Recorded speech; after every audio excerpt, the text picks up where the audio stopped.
Hello, everybody, and welcome to Technology Today for December 1st, 2024. It's Season 1, Episode 33. Today, Mayor Watt, that's me, over at ohmtown.com, and the sentient AI from the future is going to talk about tiny robots to discover life on Europa, brain pathway that controls breathing, what could go wrong? Light supercharges CO2 recycling, antimatter experiments, the mysterious compound in American tap water. Ew. Everything's powered by ohmtown.com. Go over there and become a citizen. See you on the other side.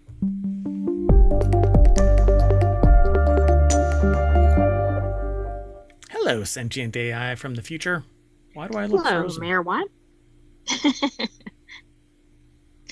It was exaggerated slow motion. Okay, that was weird. No dropped frames, but anyway, not going to worry about it. I am rebooting the NAS, so I don't know if that's impacting things. I'm remotely attached to it, so it might actually catch it. Anyway, welcome to the show. Thanks for co-hosting. Let's get into it.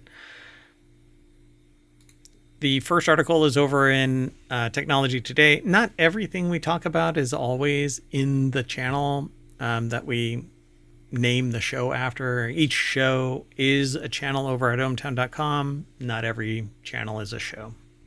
That's a logic thing. If A, then it. Anyway, so it is a logic thing, but I'm not sure we're applying it. It doesn't really apply. Yeah, never at ohmtown.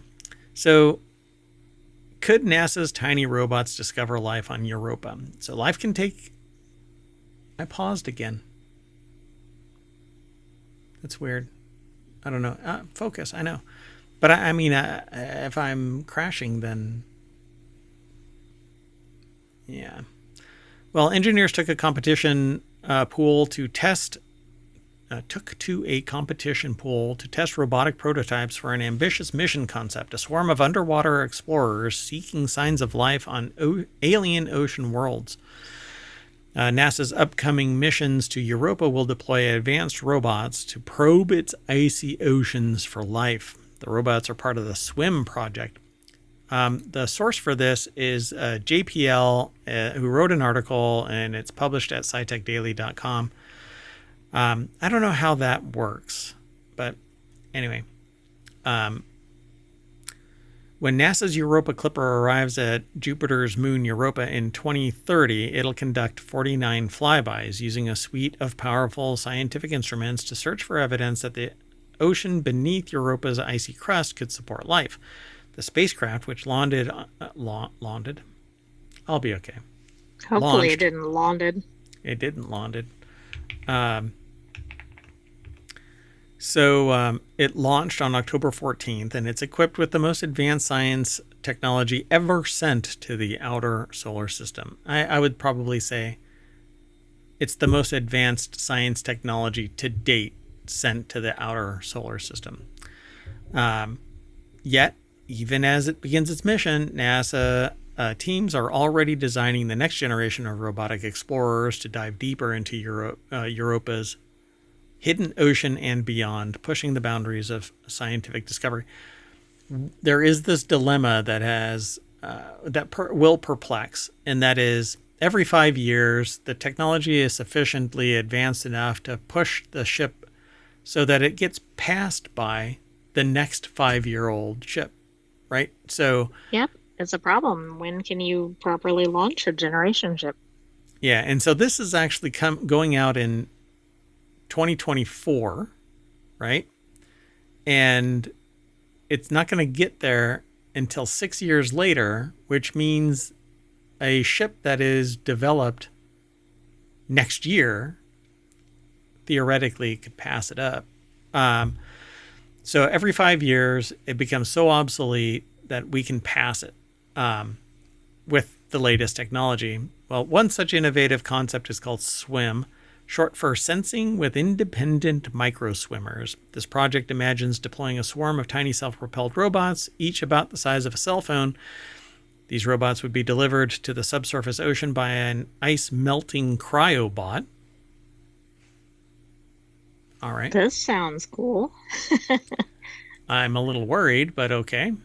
Um, mm, Once released, they would scatter and explore, searching for chemical and temperature signals that could point to the presence of life. Ta-da. Oh my gosh, you know what those look like?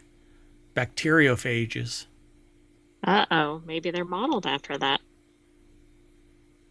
Like straight up looks like a bacteriophage. You should look it up, and you'll go, oh yeah. And this even makes it look like it's the like skin. I wonder if that's what it. They actually make a mention of it. No, they don't really. They don't say it here, but so It people. looks exactly like one. Yeah, yeah, for sure. So people might ask, why is NASA developing an underwater robot for space exploration? It's because there are places we want to go in the solar system and look for life, and we think life needs water. So we need robots that can explore those environments autonomously, hundreds of millions of miles from home, said Ethan Scaler, principal investigator, or PI as it's usually called, for SWIM at NASA's JP. So I got to say this whole thing. It's the PI for SWIM at NASA's JPL in, they don't say SC anyway, SC. Southern California. Yeah. So, under development at JPL, a series of prototypes for the swim concept recently braved the waters of a 25-yard or 23-meter competition swimming pool at Caltech in Pasadena for testing. The results were encouraging. So, the problem is, this is freezing temperatures. So, will ice actually build up on these devices in those temperatures, or will it stay liquid? Right, and are they accounting for that? They have to be, right? They have to be. Just in case the robot needed rescuing, it was attached to a fishing line, and an engineer toting a fishing rod trotted alongside the pool during each test. Nearby, a colleague reviewed the robot's actions and sensor data on a laptop, and the team completed more than 20 rounds of testing various prototypes at the pool and in a pair of tanks at JPL. What is your job, the robot rescuer? Yeah, I walk around a swimming pool with a fishing line trying to catch humans. I mean, robots. Never mind. So there's a lot more over at this article, but the nuts and bolts of it are really this. They do computer simulations, of course, but that doesn't always account for everything. And palm-sized swimmers would feature miniaturized, purpose-built parts and employ a novel wireless underwater acoustic communication system for transmitting data and triangulating their positions. I dig This this. sounds pretty advanced. It's pretty cool. The simulations also help the team better understand how to maximize science return while accounting for trade-offs between battery life. The volume of the swimmers could explore about 3 million cubic feet or 86,000 cubic meters, and the number of robots in a single swarm, a dozen, sent in 4 to 5 waves. Okay, what if you're on this and you see a swarm of these coming at you in the real life application? Yeah, so if 2001 ever told me anything, we're not supposed to be messing with Europa. So when we land I guess stuff we didn't here, learn the lesson. yeah, it's going to be bad. It's going to be bad. Let's keep moving. The next article is over in, unless you wanted to talk about it more. No, this is good. Okay. So the next article is over in Technology Today as well. Yoga in a pill? Question mark. Scientists discover brain pathway that controls breathing. What could go wrong? Ah. Well, I don't know. Like, you could stop breathing, you could hyperventilate, all kinds of things. You could hack into somebody else's breathing. Here, drink this. And it's just you stop breathing. So, look, I like a good conspiracy. I like world building. This is something that somebody could use as fodder for their murder mystery, whatever, right? So, a new study from the Salk Institute identifies a brain circuit that controls voluntary breathing and emotional regulation, potentially aiding in the development of treatments for anxiety and stress disorders. Take this. Hold your breath. Oh, wow. And see, it's both of them. So we don't want you to get too excited about the fact that you can't breathe anymore. So we're just going to calm you. Right. We want you to stop breathing, but chill out about it. Yeah, that's what I do. Potentially aiding in the development of treatments for anxiety and stress disorders. Although breathing is primarily automatic, we also possess the remarkable ability to self-soothe by slowing down our breathing. Throughout history, people have utilized slow breathing, particularly in yoga and other breathing exercises to calm oneself. So they say yoga in a pill. What the hell? Anyway. That is an odd graphic. Yeah. For those that are in the podcast, it's a mouse like watercolor with a forest fire at the bottom. That's larger than the forest. It's larger than the forest, yeah. And so it actually says that underneath the caption says, a mouse breathes in air to form a brain-shaped cloud which pours rain down onto a wildfire that represents the hot emotions of anxiety and panic. And it was credited to the Salk Institute. I mean, this is quite the graphic. I guess we have not just scientists, but also artists. It's graphic. Oh, yeah, that can't be AI, could it? Oh, maybe so. I don't know. So for the first time, neuroscientists at Salk Institute have identified a specific brain circuit that regulates voluntary breathing. Using mice, the researchers discovered a group of neurons in the frontal cortex that connects to the brainstem, which governs essential functions like breathing. Their findings indicate that this connection between the brain's more complex regions and the lower brainstem's breathing center enables us to coordinate our breathing with our current behaviors and emotional state.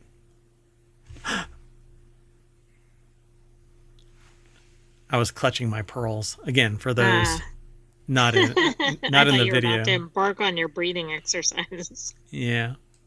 Hold your breath. Oh, I have now passed away. So they talk about potential for therapeutic applications, like it can calm you and lower your breathing rate so you don't hyperventilate, which actually leads to your body kind of going into fight or flight mode. But discovering the brain circuit for breathing control, these breathing patterns and emotional state are difficult to untangle. If anxiety increases or decreases, so do our breathing rate. So back a long time ago, I did research in using VR to do things like phobia management, pain management, and education. One of the things that in phobia treatment, it's basically an element in anxiety where in VR, we could put you inside a room and by measuring things like pupil dilation, galvanic skin response, breathing rate, heart rate, EEG, and all kinds of stuff, really. I mean, there were certain things that I couldn't budget for, like EEG. But with more input, you could actually programmatically have somebody in a VR room, and if they were afraid of spiders, the spider would get bigger if they were less stressed, or smaller and walk away if they were anxious, and you could do it in real time, and the people would be able to self-soothe and have the data available to observe, oh, this is for no apparent reason where my fear is manifested. I now know how it feels. And when it gets bigger and smaller, that kind of a thing, and I can do something myself and you can probably manage it. Yeah. So researchers assume that the brain's frontal cortex, which orchestrates complex thoughts and behaviors, was somehow communicating with a brainstem region called the medulla oblongata. You have to say it like that. The medulla, which controls automatic breathing. It's something that I mentioned in yesterday's episode, I think it was. Where there were autonomic functions, and it related that must have been in RealityHacker. It related to that resurrecting that brain that had functional death, And so it says to test this, they first consulted a neural connectivity database and then experiments to trace the connections between these different brain areas. I'm really interested in a thing called OpenBCI for an EEG, but it's wildly expensive. The componentry, cheap date, not a big deal. But getting the computer that links all of these leads, Right, it's a brain $1,000. computer interface. Yeah, OpenBCI is Open Brain Computer Interface, and there's a website for it. But the computer is $1,000 for 8 leads, and I actually want 16 or more leads. So that device is $2,000 just for the computer, not all the rest of the componentry. And they call that approachable. Okay, well, my lab It doesn't might have that be much money. compared to like $100,000 in equipment, but it's not really approachable. Yeah, so these initial experiments revealed a potential new breathing circuit. Neurons in a frontal region called the anterior cingulate cortex were connected to an intermediate brainstem area in the pons, which was then connected to the medulla oblongata just below. So these autonomic systems keep you alive, because if you had to concentrate to breathe, the moment you fall asleep, you delete. Right. Yeah, that's a key detail. So damage to your medulla can actually cause some problems. Your body might actually be able to relearn, but you can't repair. Your brain doesn't repair. It just remaps. So Hans's team hypothesized that certain emotions or behaviors could lead cortical neurons to activate the pons, which would then lower activity in the medulla, resulting in slower breath. So you basically can self-soothe if you can master that connection. So don't freak out. Take a deep breath. Relax. Woosah. I wonder if this will have application for things like anesthesia or And that's other essentially... items, or is it just more like in the phobia area? Oh, no. This would have understanding more fundamentally the emotional state and breathing would lead to... It says they also used a technique called optogenetics to turn parts of the brain circuit on and off to do in different emotional and behavioral context while measuring the animal's breathing and behavior. So if we discover a way where we can deal with emotions, it could lead to a pharmaceutical connection, and thus be able to treat people for behavioral and emotional issues, or lead to techniques where we don't need a pharmacological solution. It says, on the other hand, if researchers shut off the circuit, breathing rates went up and mice became more anxious. So they see a distinct tie between breathing rate and anxiety level. So if I can give you medication that calms you, I mean, marijuana right now is a calming agent. You can be chill, and maybe that would actually facilitate this kind of a thing, and that deserves some research, because while it is pharmacological, it's much more natural than some pharmacology. So they want to use the findings to design a yoga pill, says Hans. It may sound silly, and the translation of our work into a marketable drug will take years, but we now have a potentially targetable brain circuit for creating therapeutics that could instantly slow breathing and initiate a peaceful meditative state. Yeah. Very interesting. Yeah, that's called marijuana. Anyway, let's move on. The next article is over in Technology Today as well. A lot of these are actually, I think, like all of today is brought to you by the same source, which is SciTech Daily.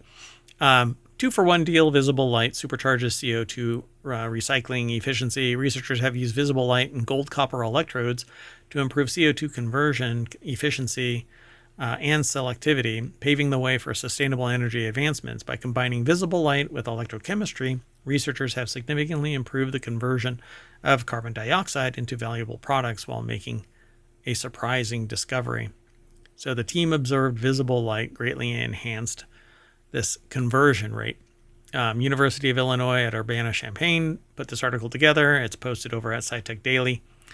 And it says here, one way that chemists recycle CO2 into valuable products is through a process called electrochemical reduction, where a stream of CO2 gas moves through an electrolysis cell that breaks the CO2 and water down into carbon monoxide and hydrogen, which then can be used to make new desired hydrocarbon products, said UIUC chemistry professor Prashant Jain.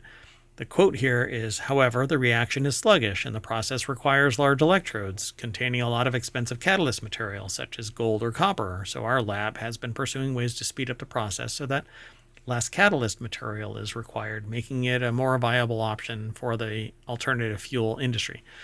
By the way, the catalyst, if it is a true catalyst, doesn't get consumed, but it has to be recycled and recovered at some point.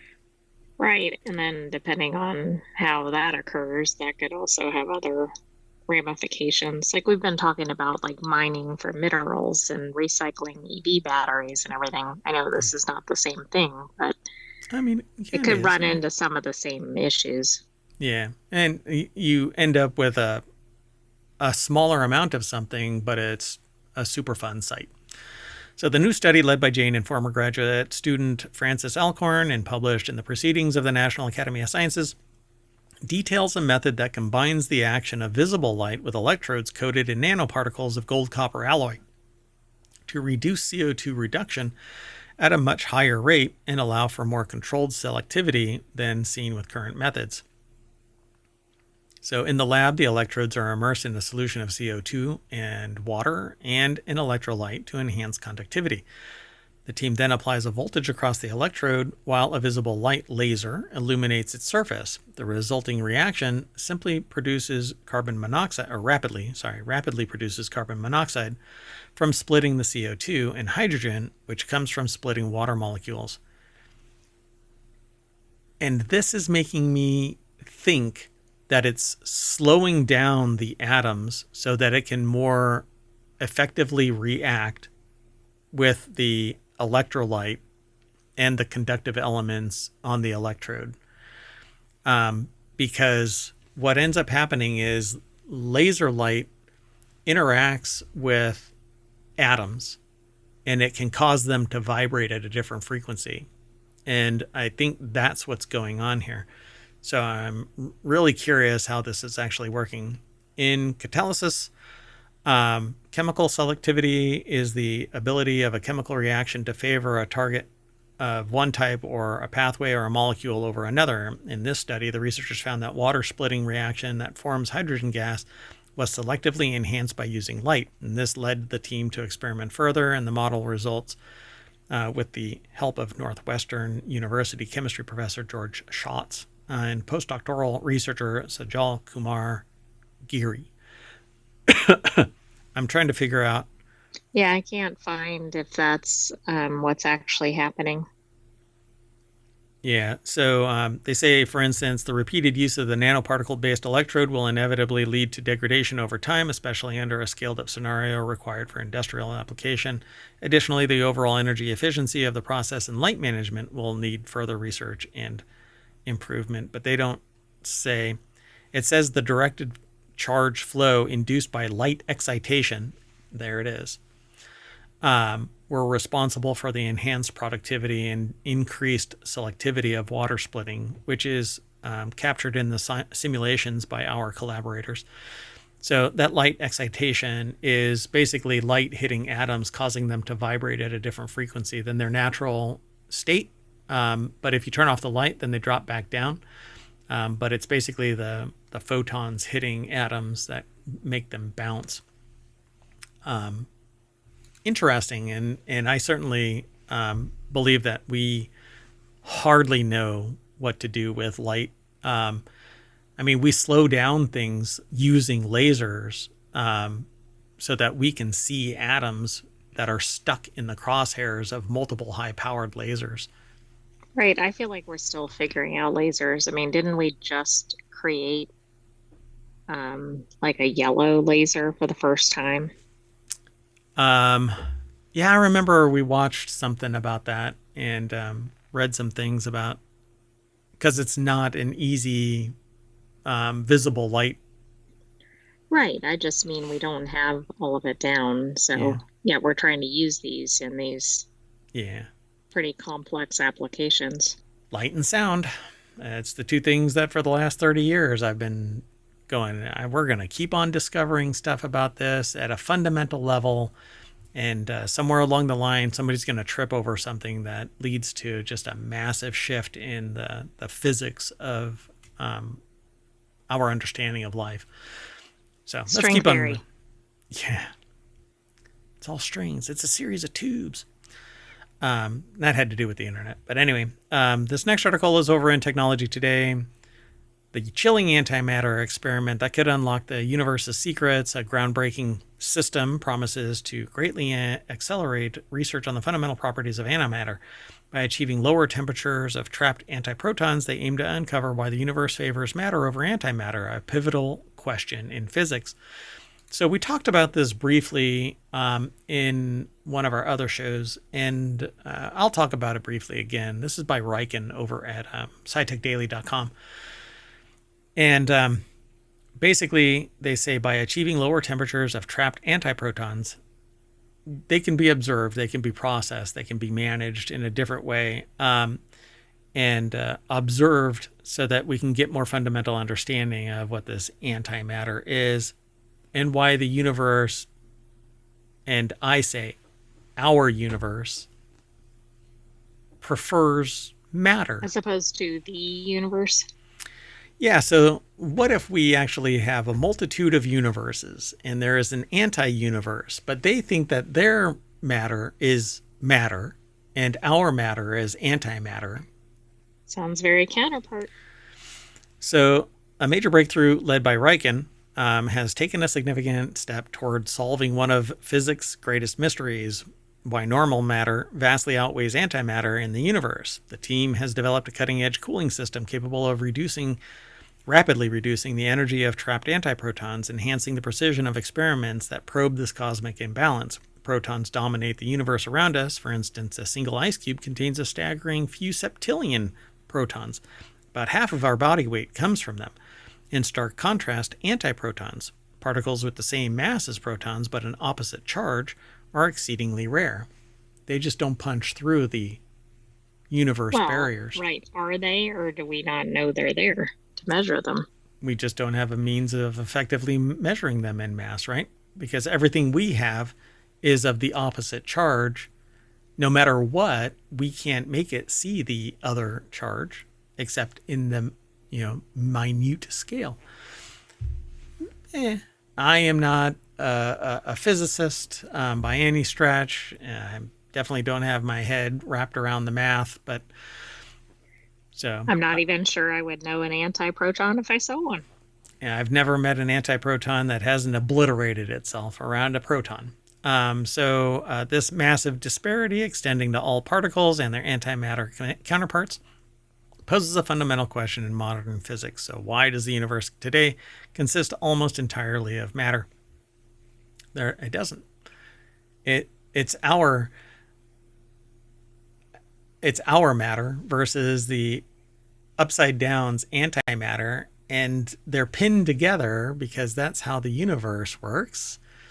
And so for every matter, there's an antimatter, but it's just holding on to it. In concept, they should be equal. We just don't see it because it's in the opposite side of the universe, the anti-universe. But it's our anti-universe, not their anti-universe. There's a person named Mayor Watt that's doing this same exact show, but in the antiverse. Our perception of the antiverse. Is that on Antitube? Correct. It's in the not YouTube. No, it's even called YouTube. Everything is the exact same except that it's made up of our perception of antimatter. Anyway, since antiparticles can now be produced in the lab, one way to discover the cause of this imbalance is to measure the properties of antimatter particles at extremely high precision. Physicists can then test whether there is even the tiniest difference in the properties of matter and antimatter pairs that might have led to the gradual attrition of antimatter over cosmic timescales. Can you imagine?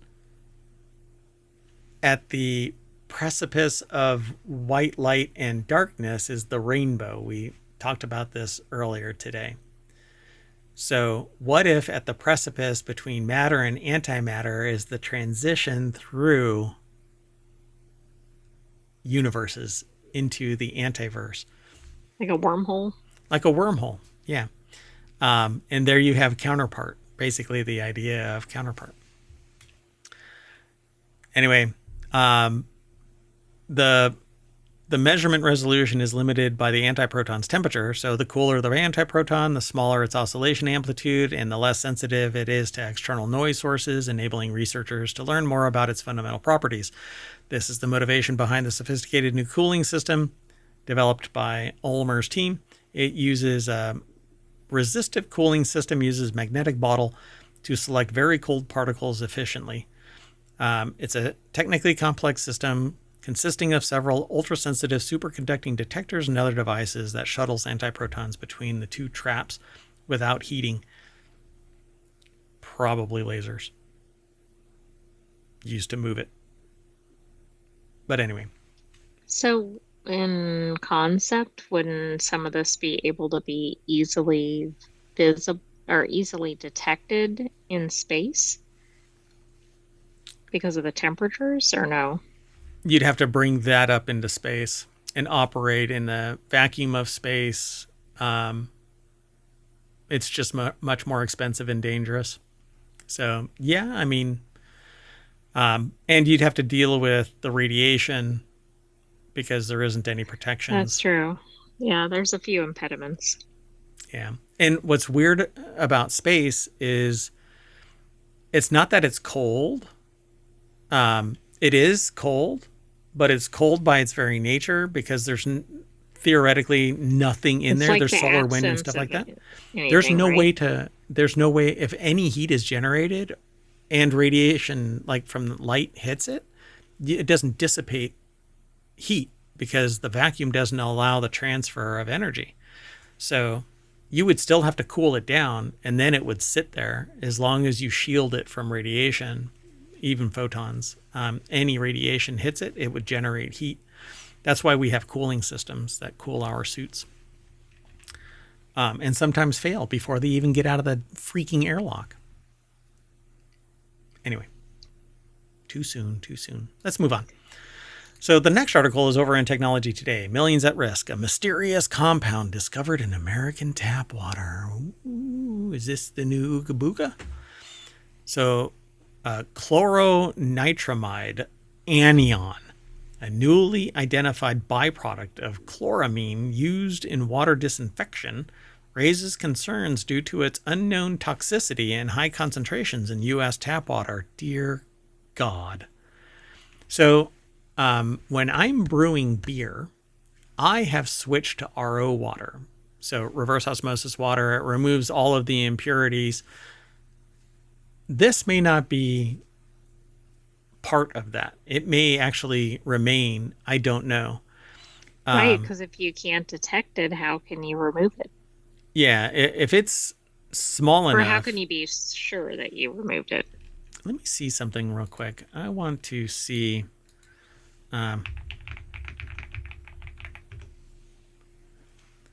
So, yeah, I'd have to go and look into it because an anion is larger than a neutral atom from which it formed. So it's formed from a chloronitramide, so chlorine and nitrogen. So, and I think a lot of water systems, at least in the U.S., are chlorinated. Correct. Yeah. So many public water systems in the United States rely on inorganic chloramines to disinfect water, but the byproducts, let's see, what do they say here? The American Association for the Advancement of Science, or ASS. I don't think they'd appreciate that pronunciation. Is that the wrong characterization? Anyway, it's published over at SciTech Daily. This just freaks me out because I watched, there is a, well, they may be huge now, I don't know, but they made these video shorts, and one of the video shorts is a person coming home while from shopping, but they don't listen to the radio or the TV in time, and they drink a helping glass of water. And then they're like, where is everybody in the house? And they turn on the TV because they see somebody talking, and it's a report from the government saying, don't drink the water, not even boiling can save you. Wow. And then they turn the corner. This makes you think of it. And in the back of the room is one of the family members largely being impacted by what amounts to a cordyceps, which don't look it up.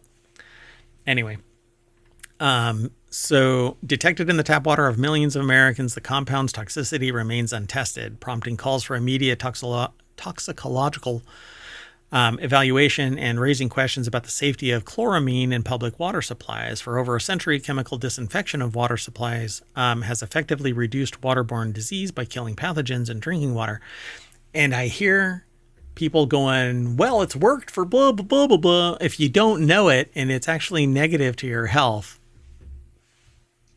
Yeah, if we don't know, so I don't want to speculate, but if it could cause chronic conditions in people or worse, we probably need to know. It could be the freaking foundation for why I think that there is a rise in sociopathy around the world, let alone in the United States. But it says, however, for decades, chloramine decomposition has been suspected of producing elusive chemical byproducts, including potential nitrogen-containing compounds with unknown toxicity. One such disinfection byproduct, referred to simply as unidentified product, remains uncharacterized despite being first identified more than 40 years ago. What the frick? Willful ignorance. So a breakthrough in identifying chloronitromide anion by combining classic synthesis methods with advanced analytical techniques like high-resolution mass spectrometry and nuclear magnetic resonance, or NMR, spectroscopy, Julian Ferry and colleagues isolated and identified chloronitromide anion, which is a negative ion, as a previously unidentified product of inorganic chloramine decomposition. So Ferry et al. Measured chloronitromide anion content in a range of chloraminated water systems in the U.S., detecting levels as high as approximately 100 micrograms per liter, which surpasses the typical regulatory limits for many disinfection by products. So 60 to 80 particles per liter, so micrograms. Anyway, notably, this compound was absent in water systems that used alternative disinfectants. Although direct toxicological studies have not been conducted, the authors caution that computational analysis suggests that chloronitromide anion may not be benign, emphasizing the need for immediate toxicological. I'll get that word one of these days. So there you go, folks. We've got something else that we need to pay attention to. Don't freak out. It's already too late. If we have safety standards for things that we don't know exist, I wouldn't bank on those. And plus it sounds like it's being detected higher than where we think things should be in there anyway. But This definitely needs more study, but it's certainly concerning. Pretty interesting. The more we know, the safer we can become. But this is fundamental research, probably supported by federal grant, and then it's released into the wild so that you can either willfully be ignorant and fall prey to whatever this is doing to your biology, or be part of the solution and endorse any solution that might come from this fundamental research. Willful ignorance is no excuse. Well, anyway, we're going to go get a glass of water and, never mind. That'll just bring us back to the front page of Technology Today, which is housed at ohmtown.com. And it's the name of our show, podcast, playlist over on YouTube, Discord, etc., etc. So be sure to follow us on YouTube and Twitch, and download the podcast, like and subscribe, leave a 5-star review, all kinds of stuff, folks. You have options. Be the change you want to see in the world by following ohmTown. Anyway, thanks. I'll say bye, and so will the AI. Good night, hometown citizens. Thanks for joining us for Technology Today. We should have another episode for you next week, but stay tuned for Four Wheel Tech. And that's our last show for Sunday. So be sure to follow us. See you in a little bit. Bye-bye.